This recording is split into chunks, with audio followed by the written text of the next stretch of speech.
제가 어린 시절에 가장 힘들고 또 어려웠던 일을 꼽으라고 한다면 저는 전학을 많이 다녔습니다. 아버지께서 목회를 하셨기 때문에 아버지께서 목회지를 옮기실 때마다 저는 이 초등학교를 계속 옮겨 다녀야만 했습니다. 그래서 제 기억으로는 제가 초등학교, 국민학교였죠. 예전에는 국민학교를 4번 전학을 했던 그런 기억이 있습니다. 여러분, 전학을 가면요, 가장 힘든 일이 뭘 것 같으십니까? 그것은 바로 새롭게 친구를 다시 만나고 사귀어야 한다라고 하는 것입니다. 그러니까 저는 여러 번의 이 전학을 통하여서 습득을 했습니다. 그 학교에 적응하려면 빨리 학교의 분위기를 파악하고 또 친구를 빨리 사귀어야 내가 학교에 잘 적응할 수 있다라고 하는 것을 저는 여러 번의 전학을 통해서 알게 되었습니다. 여러분, 그렇다면 친구를 빨리 사귀어야 되는데요. 친구를 가장 빨리 만나고 사귈 수 있는 방법이 무엇일까요? 제가 당시에 선택한 방법은요, 이름을 기억하는 것이었습니다. 내가 이 반에서 친해지고 싶은 친구가 있으면 빨리 그 친구의 이름을 기억했다가 제가 먼저 그 친구의 이름을 불러주었습니다. 누구야? 이렇게. 그럼 그 친구가 얘가 어떻게 내 이름을 알지? 이러한 반응을 보이고 그 친구와 또 쉽게 친해졌던 그런 기억이 아주 많이 있습니다. 여러분, 이처럼 이름이라고 하는 건 중요하지 않습니까? 내가 누군가의 이름을 불러준다라고 하는 것은 참 많은 의미가 있습니다. 여러분, 김춘수님의 꽃이라는 시 여러분 많이 들어보시지 않으셨습니까? 이런 내용이죠.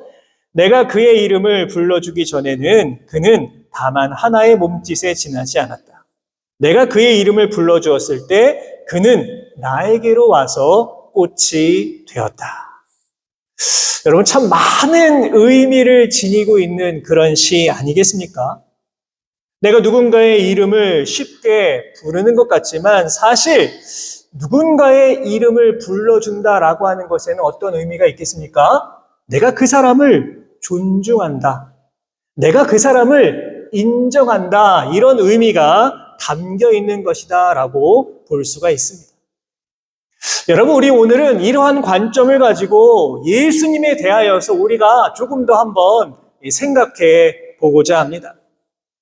우리는 하나님의 선택을 받은 하나님의 자녀로서 예수님을 믿는 그리스도인 되어서 우리는 오늘도 이 땅 가운데 믿음을 가지고 함께 신앙생활하며 살아가고 있습니다. 여러분, 그렇다면 예수님은 과연 어떤 분이십니까?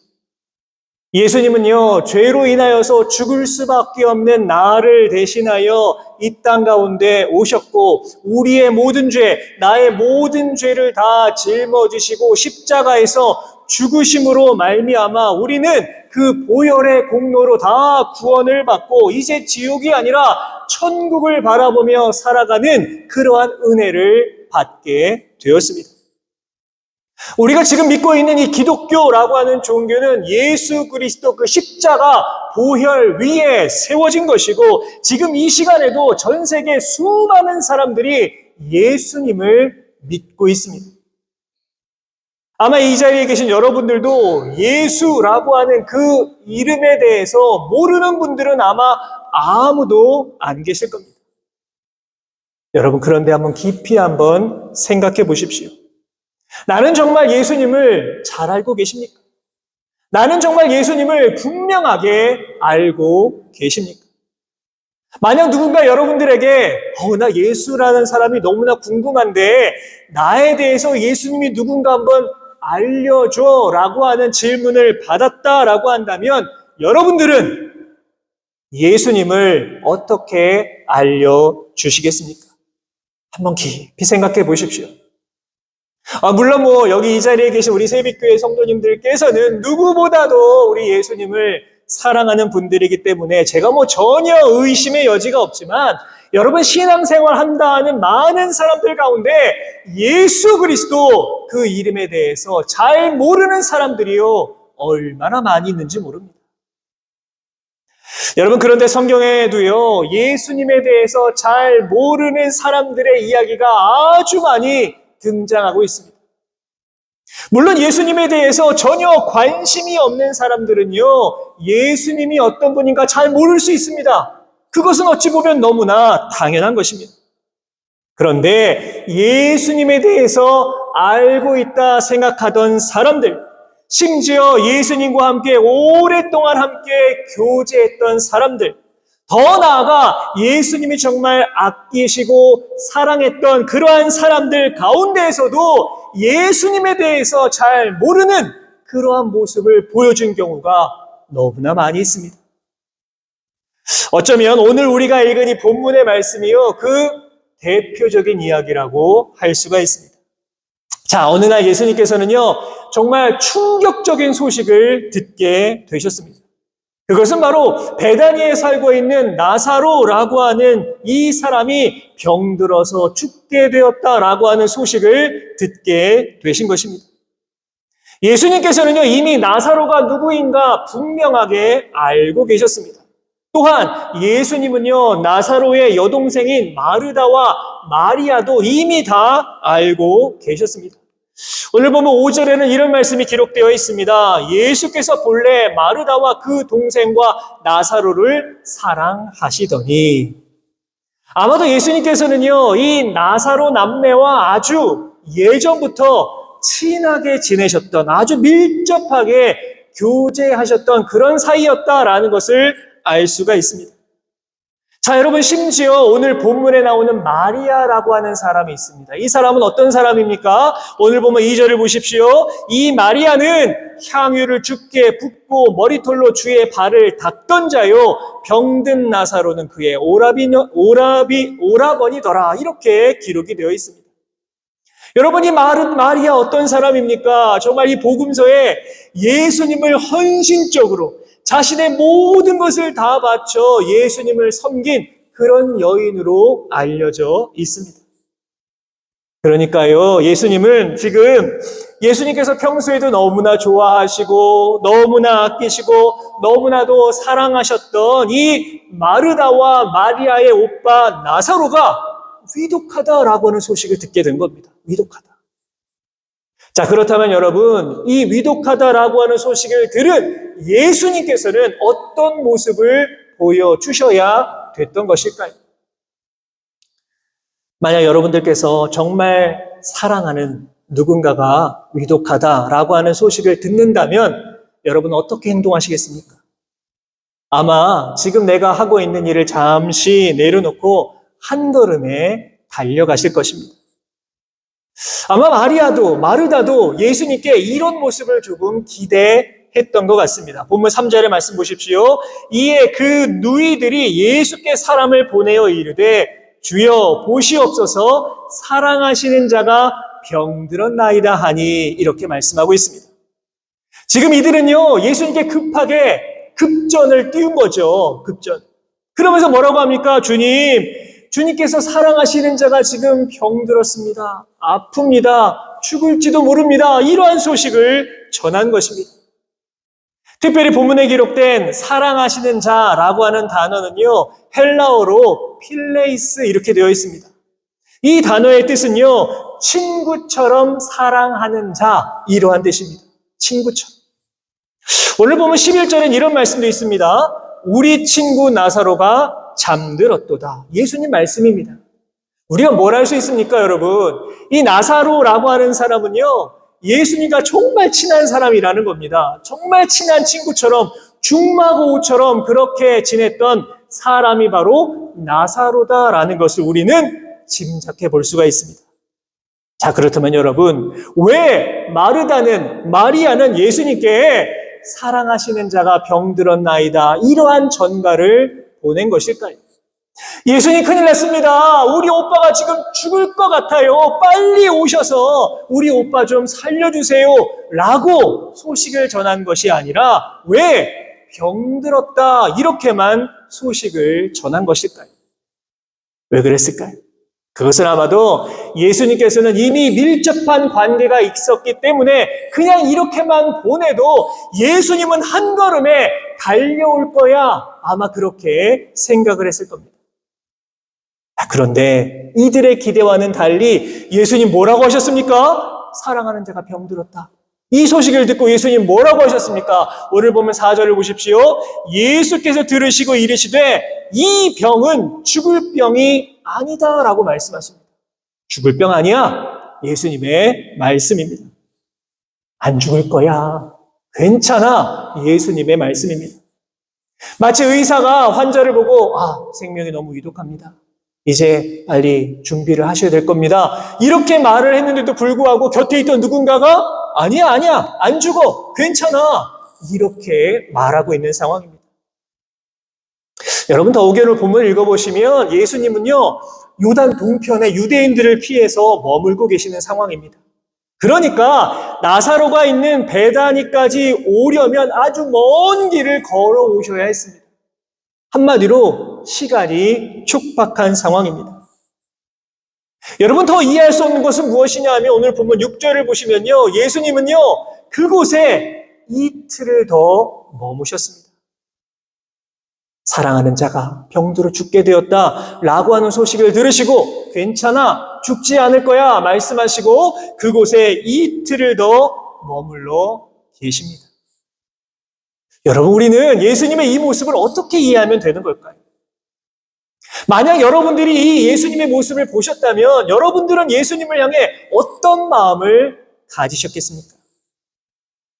제가 한국에서 목회할 때 부목사로 5년 그 교회에서 봉사할 때 사역할 때요, 정말 장례 예배를 많이 치렀습니다. 장례 너무 많이 치렀던 것 같습니다. 누군가 소천하셨다라고 하는 소식을 들으면 그냥 밤낮 가리지 아니하고 빨리 가서 위로 예배를 먼저 드렸습니다. 또 교회장으로 할 경우에는 한국은 3일장이기 때문에 처음에는 위로 예배, 둘째 날엔 입관 예배, 셋째 날엔 발인 예배, 화장터 가서는 화장 예배, 낙골당 가서는 안치 예배, 이렇게 총 5번의 예배를 드렸습니다.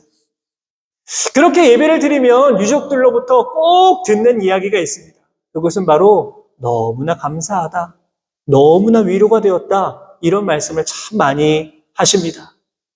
죽음으로 인하여서 힘들고 어려울 때에 이렇게 다 찾아오셔서 예배를 드려주면 그것이 그렇게 마음에 위로가 된다라고 하는 말씀을 많이들 하십니다. 여러분, 지금 마리아도 이것을 기대하고 있었을 겁니다. 예수님께서 하루라도 빨리 오셔서 나의 아픈 오빠를 조금 위로해 주시고 만져주시고 기도해 주시고 고쳐주시기를 바라는 마음으로 예수님께 이 소식을 전했던 겁니다. 여러분, 그런데요, 현실이 어떠합니까? 현실. 예수님은요, 오지 않으십니다. 거기서 이틀을 더 머무시고요, 오시기는 하셨는데 언제 오셨습니까? 죽은 지 4일 지난 다음. 나사로가 안 죽는다 말씀하셨는데 나사로가 죽은 지 4일 만에 예수님께서 나사로를 찾아오셨습니다. 예수님이 오신다는 소식을 듣고요, 마르다가 뛰쳐나가죠. 뛰쳐나가서 예수님을 만납니다. 그러면서 뭐라고 합니까? 21절에 이런 말씀이 기록되어 있습니다. 마르다가 예수께 여짜오되 주께서 여기 계셨더라면 내 오라버니가 죽지 아니하였겠나이다 라고 말합니다. 뭐라는 겁니까? 예수님 너무한 거 아닙니까? 예수님이 일찍 오셨다면 내 오빠가 죽지 않았을 텐데 이게 뭡니까? 죽은 지 4일이나 지났습니다. 어떻게 예수님 이럴 수 있습니까? 라고 예수님을 향하여 원망하고 있는 겁니다. 여러분, 마르다의 마음이 이해가 되십니까? 본문 32절에는요, 동생 마리아도 예수님께 똑같이 말하고 똑같이 원망합니다. 예수님께 향유 옥합을 다 부어드리고 자신의 모든 것을 다 드렸던 마리아조차도 예수님을 향하여 왜 이제 오셨냐고 예수님을 원망하고 있습니다. 일찍 오셨다면, 조금만 더 빨리 오셨더라면 내 오빠가 살았을 텐데 예수님 너무한 거 아닙니까? 어떻게 우리에게 이렇게 하실 수 있습니까? 라고 예수님께 따지고 있는 겁니다. 우리를 정말 사랑하기는 하셨습니까? 말로만 사랑한 거 아닙니까? 예수님 너무하십니다. 이렇게 말하고 있는 겁니다. 여러분, 그런데요, 이 원망을 들으신 예수님이 놀라운 이야기를 하십니다. 본문 23절입니다. 예수께서 이르시되 내 오라비가 다시 살아나리라. 예수님이요, 갑자기 네 오빠가 살아날 거야, 이렇게 말씀하시는 겁니다. 여러분, 한번 생각해 보십시오. 여러분이 마르다입니다. 마르다인데 예수님이 갑자기 너 오빠가 살아날 거야, 이러한 말을 들었습니다. 여러분 마음이 어떠셨을까요? 막 기뻤을까요? 아유, 그렇군요, 이제 내 오빠가 살아나는군요. 여러분, 이런 마음이 들었겠습니까? 너무너무 다행이다, 이제 내 오빠가 살아나는구나, 이렇게 생각했을까요? 여러분, 현실적으로 지금 나사로가 죽은 지 며칠 지났다고요? 4일 지났습니다. 4일. 자신의 눈으로 오빠의 죽음을 확인하였고요. 오빠는 이미 무덤에 있습니다. 4일이 지났습니다. 후패가 시작이 되어서 냄새가 나기 시작을 합니다. 그런데 예수님은요, 이러한 상황에서 너의 오빠가 다시 살아날 거야 라고 말씀하고 계십니다. 물론 죽음을 너무나 받아들일 수 없기 때문에 다시 살아나면 좋겠다, 이런 마음은 얼마든지 가질 수 있습니다. 그런데 현실에서 이러한 일이 일어날 수 없다라고 하는 것을요, 우리는 다 알고 있습니다. 어쩌면 마르다도요, 이러한 사실을 알고 있었기 때문에 예수님 말씀을 듣고 감사한 것이 아니라 짜증이 났을지도 모릅니다. 지금 뭐라는 거예요, 그게 무슨 말이에요? 짜증이 났을지도 모릅니다.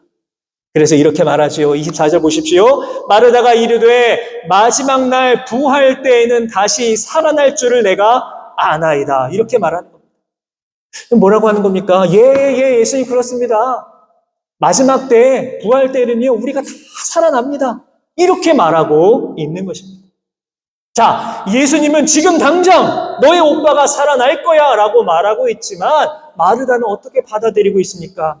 그저 나중에 우리는 천국에서 다 만나게 됩니다, 지금 이렇게 말하고 있는 겁니다. 여러분, 이처럼 내가 예수님을 잘 알고 있다라고 생각했던 마르다도, 또 예수님께 향유옥합을 부었던 마리아도 나사로가 다시 살아날 것이다 라고 하는 예수님 말씀을요, 믿지 못했습니다. 예수님 말씀을 듣고도 이들이 예수님 말씀을 믿지 못하였습니다. 심지어 이들뿐만 아니라 근처에 있던 많은 사람들도 예수님을 비난합니다. 어떻게요? 맹인의 눈을 뜨게 한 이 사람이 그 사람은 죽지 않게 할 수 없었더냐라고 예수님을 비난하고 있습니다. 하지만 예수님은요, 이들의 모든 원망과 비난을 다 듣고도 나사로가 누워있는 그 돌무덤 앞에 딱 가셨다가, 그리고 그 돌무덤을 막고 있는 돌을 치우라고 말씀하십니다. 마르다는 말리죠. 뭐라고 합니까? 39절 보십시오. 예수께서 이르시되 돌을 옮겨 놓으라 하시니 그 죽은 자의 누이 마르다가 이르되 주여, 죽은 지가 나흘이 되었음에 벌써 냄새가 나나이다 라고 말합니다. 사랑하는 여러분, 이후에 나사로는 어떻게 되었습니까? 나사로는 정말로 살아났습니다. 사람들의 생각처럼 나사로는 그저 시체가 되어서 죽음에 그냥 머물러 있었던 것이 아니라 예수님 말씀처럼 정말 죽지 않고 다시 살아났습니다. 무려 죽은 지 4일이나 됐더니 나사로가 다시 한번 심장이 뛰고 몸에 체온이 돌아오고 숨을 쉬고 움직이며 살아나는 그 놀라운 역사가 일어나게 된 것입니다. 자, 그렇다면 우리는 여기서 궁금하지 않을 수 없습니다. 무엇이 궁금하냐 하면, 왜 예수님은 나사로가 병들었다라고 하는 소식을 듣자마자 오셔서 나사로를 고쳐주신 것이 아니라 구태여 나사로가 죽은 다음에 오셨을까요? 그것도 죽은 지 4일이나 지난 다음에 오셔서 왜 나사로를 살려주셨던 것일까요? 왜 그랬을까요? 왜? 한번 생각해 보십시오. 예수님 마음은 무엇이었을까요? 여러분, 그 이유가요, 오늘 보면 4절에 정확하게 기록이 되어 있습니다. 오늘 보면 4절의 말씀 같이 한번 읽겠습니다. 시작. 예수께서 들으시고 이르시되 이 병은 죽을 병이 아니라 하나님의 영광을 위함이요 하나님의 아들이 이로 말미암아 영광을 받게 하려 함이라 하시더라. 아멘. 지금 예수님께서는요, 이 죽은 나사로를 다시 살리는 바로 그것이 하나님께 영광을 돌리게 하는 것이고 예수님 자신도 영광을 얻게 되는 일이다라고 말씀하고 계십니다. 여러분, 우리가 이 말씀을요, 잘 이해하셔야 됩니다. 얼핏 우리가 이 말씀을 들으면 아, 그렇구나. 예수님께서 죽은 나사로를 살리심으로 말미암아 사람들의 존경을 받으려고, 사람들의 추앙을 받으려고 하기 위하여서 죽은 나사로를 이제 오셔서 살려주신 것이구나, 그렇게 생각할 수 있습니다. 여러분, 그런데 그런 것이 아닙니다. 여러분, 예수님께서 영광을 받는다라고 하는 말씀에는요, 깊은 의미가 담겨 있는 겁니다. 예수님의 이 말씀은요, 죽은 나사로가 다시 살아난 이후에는 이제 예수님께서 고난의 길로 가시게 된다라는 것을 지금 알려주고 계신 말씀입니다. 왜냐하면요, 이 사건 이후에 어떤 일이 벌어지겠습니까? 더 많은 사람들이 예수님을 따라다니지 않겠습니까? 예수님이 죽은 자를 살리신 그 놀라운 역사를 보면서 더 수많은 사람들이 예수님을 받들지 않겠습니까? 그러면 어떤 일이 일어날까요? 유대 종교 지도자들은요, 예수님을 더욱 싫어하게 되는 겁니다. 예수님을 죽이기 위해 노력하게 되는 겁니다. 실제로 그랬습니다. 오늘 본문 53절을 보십시오. 뭐라고 되어 있습니까? 이 날부터 그들이 예수를 죽이려고 모의하니라. 이 날이 언제입니까? 나사로가 다시 살아난 바로 그날부터 유대 종교 지도자들은 예수님을 죽이기 위하여 모의하였다라고 하는 것입니다. 이렇게 예수님께서는요, 앞으로 자신에게 벌어질 모든 일들을 아시고 자신을 향해 내가 영광을 얻게 될 것이다, 그렇게 말씀하신 겁니다. 다시 말해서 앞으로 예루살렘에 입성하여서 나에게 다가온 모든 죽음, 나에게 다가오는 모든 고난과 고통이 바로 내가 받아야 할 나의 영광이다라고 예수님이 말씀하고 계시는 겁니다. 사랑하는 여러분, 오늘 본문을 보시면 예수님을 잘 안다 말하는 사람들이 등장을 합니다. 그런데 어떠합니까? 그 누구도 예수님의 진짜 마음은 아무도 알지 못했습니다. 마르다도, 마리아도, 심지어 예수님의 제자들조차도 나사로가 죽지 않았다라고 하는 사실을 믿지 못했습니다. 왜 이제 오셨냐면 죽어서 냄새가 나니 돌문을 열지 말라는 그러한 말만 했을 뿐입니다. 여러분, 이 사건 이후에 예수님께서는 이제 죽음을 맞이하시기 위하여 예루살렘으로 올라가시게 됩니다. 여러분, 그러니까 오늘 본문에서 만난 이 나사로의 사건은요, 예수님께서 이 땅에서 3년 동안 공생애를 하셨는데 그 공생애를 마무리하는 그 시점에 벌어진 사건이 오늘 우리가 본 나사로의 이야기입니다. 하지만 여러분, 그렇게 3년이란 시간 동안 오랜 시간 예수님과 함께 하였지만, 예수님 곁에 사람들이 있었지만 그 누구도 예수님에 대해서 정확하게 알지를 못했습니다. 가까이에서 예수님의 그 놀라운 능력을 보기는 하였지만 진정으로 예수님을 믿지 못했습니다. 예수님은 분명히 나사로가 죽은 게 아니라 잔다, 이렇게 말씀을 하시고 다시 살아날 거야 라고 말씀해 주셨지만 아무도, 예수님 곁에 있던 그 누구도 예수님의 말씀을 믿지 못했습니다. 사랑하는 여러분, 우리는 지금 예수님의 십자가를 깊이 묵상하는 이 사순절의 시간을 함께 보내고 있습니다. 그리고 다음 주일은요, 이제 예수님께서 예루살렘에 입성하신 종려주일이고, 그 다음 한 주간은 예수님께서 고난을 받으신 고난주간을 우리가 맞이하게 됩니다. 여러분, 이 시간 이제 이 땅에서의 그 3년간의 모든 사역을 다 마치시고 죽음을 맞이하기 위해서 나의 영광스러운 자리에 나아가기 위하여 예루살렘에 올라가시는 예수님 마음을 한번 생각해 보시기를 바랍니다. 그리고 나는 예수님을 얼마나 알고 있는가? 그리고 나는 예수님 마음을 얼마나 깊이 이해하고 있는가? 한번 돌아보시기를 바랍니다. 여러분, 손자병법에는 우리가 너무나 잘 아는 지략이 나오지요. 무엇입니까? 지피지기면 백전백승이다. 여러분 들어보셨죠? 적을 알고 나를 알면 싸움에서 무조건 승리한다라고 하는 뜻입니다. 여러분 잘 생각해 보시면 우리의 신앙생활도 마찬가지입니다. 우리가 예수님에 대해서 올바로 알고 있다면, 우리가 예수님을 진정으로 믿고 있다면, 우리는 우리의 삶 속에서 벌어지는 수많은 영적인 전투에서 반드시 승리하게 될 줄로 믿습니다. 여러분, 그렇기 때문에 사순절을 우리가 맞이하면서 우리는 조금만 더 예수님은 어떤 분이신가, 하나님의 아들이신 예수님께서 이 땅에 오신 것은 어떠한 의미가 있는가, 우리는 더 깊이 생각하고 마음에 새겨야만 합니다.